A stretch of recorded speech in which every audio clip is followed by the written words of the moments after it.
I'm going to be going over the top 5 changes in Apex Legends in 2024. And if you're wondering, top 5 worst changes are coming right next, okay? So check back in on that. I think I narrowed this list down to a pretty solid top 5, and I think the top 2 are unquestionable, but we'll see what you think about that. I think the rest could easily be swapped around depending on your preferences, especially number 5. That said, 2024 was not exactly the year of heavy hitters for Apex. So, yeah. That said, what's a top 5 list without a couple honorable mentions? I did not feel any of these were top 5 level, but at least notable.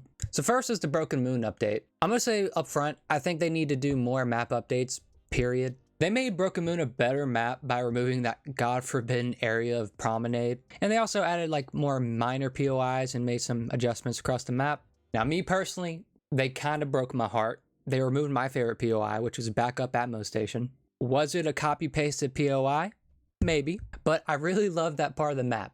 And I preferred it over normal Atmo Station. I used to love the whole right side of Broken Moon, like all those POIs, and now Breaker Wharf's ugly ass is just up there staring at me and disappointing me. But aside from that, it was a good update, so honorable mention. Crafter rework. Look, I don't think it's perfect, but the Crafter rework was overall good.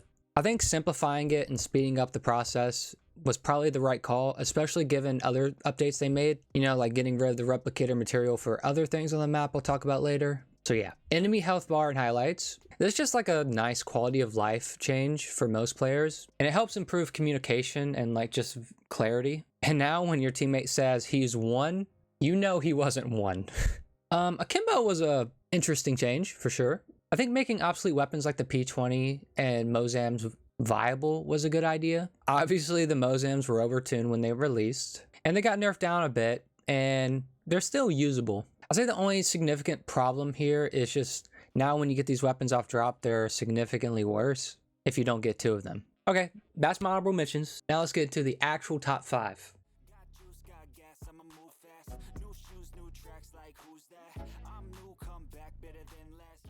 Now this might seem weird to be in the top 5, but I'll explain. And let me just reiterate, this year wasn't great. But I believe this to be undoubtedly the best character update of the year. Notice I said the best, not the strongest. Now, in terms of Legends, 2024 was by far Apex's weakest year. We got only 1 new character and 1 rework all year. But there was one standout moment to me, and that was the Valkyrie changes. Not a full rework, but meaningful buffs and adjustments to the character that actually needed it.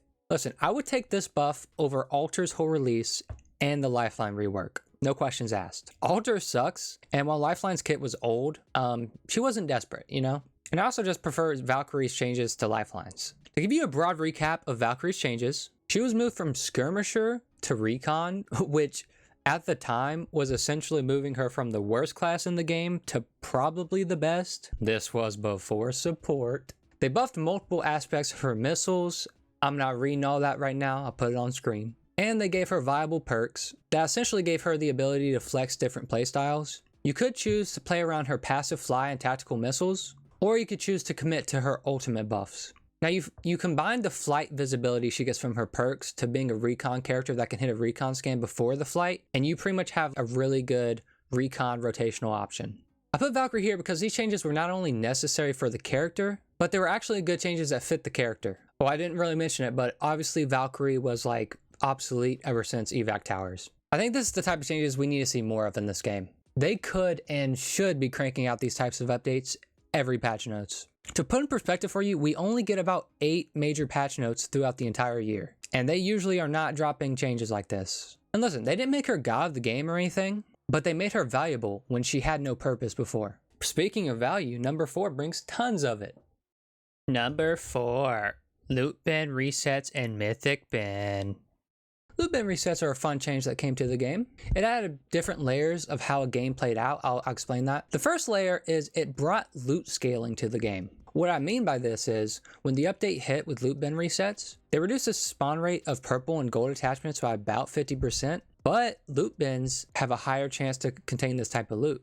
So essentially this made guns on average weaker early game and stronger late game. Another layer is it just provides raw loot that can be valuable in many different situations. As an example, let's say you got stomped on in the early game, Well, the loot bin resets might just be your saving grace. Or maybe you just can't find that one attachment and the loot bin resets are about to hit.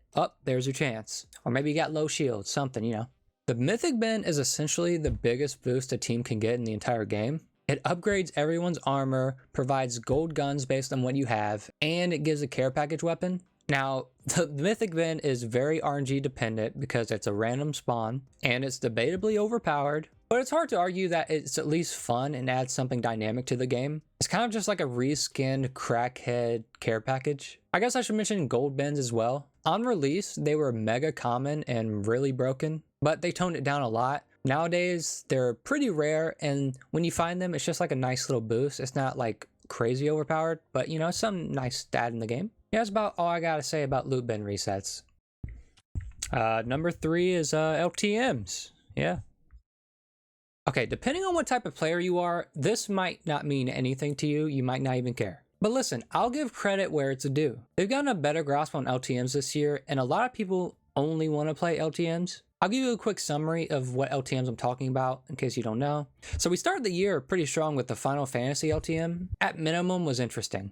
They've committed a lot to the LTMs that provide quick and easy action to players. This includes straight shot, revival, 3 strikes. Either you get right into the action or you get right back into the action after you die. I mean, there are many other LTMs throughout the year. Some of them, you know, a little less good than others. Some of them you just pass right over. But I would say overall, in terms of quantity and quality, they've gotten much better at the LTMs this year. And of course, there's my sleeper pick of an LTM, quads. I'm waiting for quads revival. Now, I'm gonna say side note, if you did not give quads a chance, I highly recommend it, especially if you have a group to play with. I think quads are super underrated. Now, I get if you don't care about LTMs at all and just disregard the spawn on the list. I understand that completely. I've been there. But, you know, I'm just trying to be objective, and I'm giving credit where it's due. And they've done pretty good with LTMs this year, even if they lacked elsewhere. Now, moving into the top 2, I find it hard to debate anything above these 2. And I was struggling to pick, but here we go. E-District. All right, number 2 is E-District. I was heavily considering putting E-District at number 1, but I couldn't do it because even if I love this map and I think it's great and it brings a lot to the table, at the end of the day, it's only one map and it's only there when it's there. You get what I'm saying? It's only there when you actually have it. Like right now, we don't have it. Where is E-District? I still can't believe they didn't even change the map rotation for Split 2. I'm just gonna leave it there. Okay, in general, like I said before with Broken Moon, I think new maps and map changes just need to be a regular occurrence in this game. They are some of the best changes when done right, because it literally brings a new way of experiencing the game. I always think back to new map releases and how everything just felt so fresh and new. I remember Stormpoint's release and just being mesmerized by it. It's like a new game, a whole new world in front of you. And E-District is no different. I love what they did with this map. It looks good, it's unique. It's not just unique, it's just a good map. E-District is so good that it was added to the ALGS rotation of maps within the season of its release and is going to be played at Champs. To put that in reference for you, it had been 3 years since any new map was added to ALGS, and E-District pretty much got in there instantly. Now, if you don't watch Apex Competitive, what are you doing? Without just talking about how cool the map is, I do feel like it enables like different types of play, like how you want to play. Like if you just want to run a standard offensive comp, you can definitely just do that. But also if you want to play a more passive or defensive style, I mean, you could definitely do that as well with all the buildings and holdable areas. I think the map just enables you a little bit to do what you want compared to some other maps, on top of it just being a cool map, okay? E-District, pretty sicko mode. I had to give number 1 away to something else, probably the biggest change of the year, because it's a change to everything. You know, it changes how you play the game completely. What am I talking about, you wonder? Do you not know? Number 1, Legend upgrades. Love them, hate them, think they're mid. Legend upgrades have greatly impacted the game. By adding perks, the player is giving a choice on how they want to upgrade their character, which just feels nice. You also have different means of how to achieve these upgrades.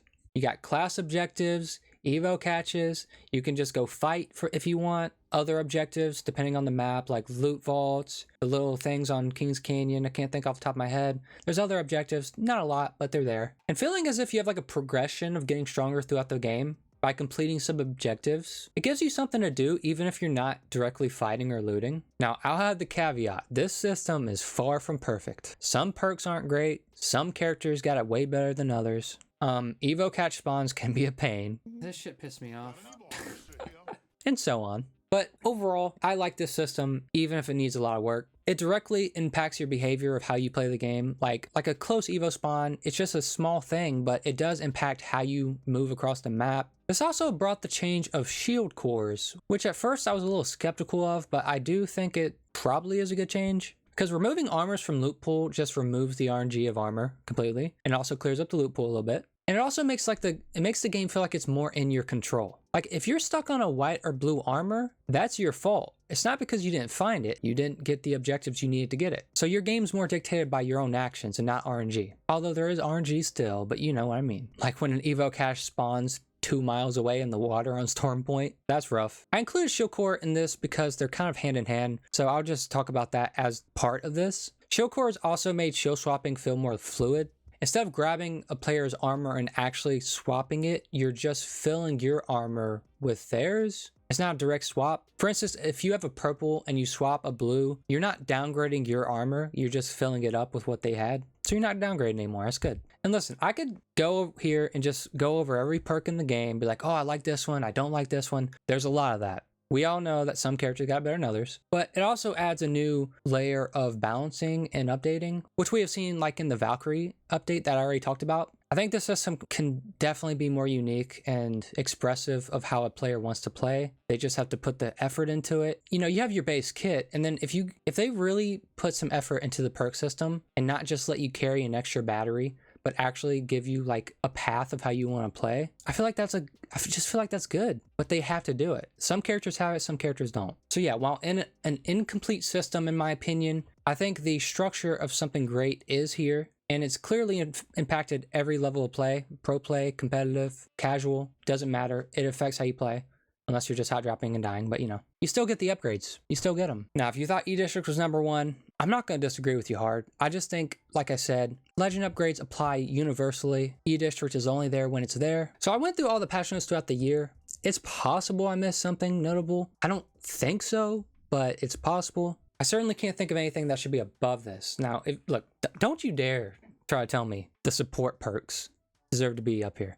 They're strong, but they're not good changes, okay? They're not good. You could argue like, oh, the banner crafting being universal, that's a good change. Support perks, they're really good, but is it a good change? You know, that's why I distinguished in the Valkyrie section. It was good, not the strongest, but good. I know you're not going to argue altar.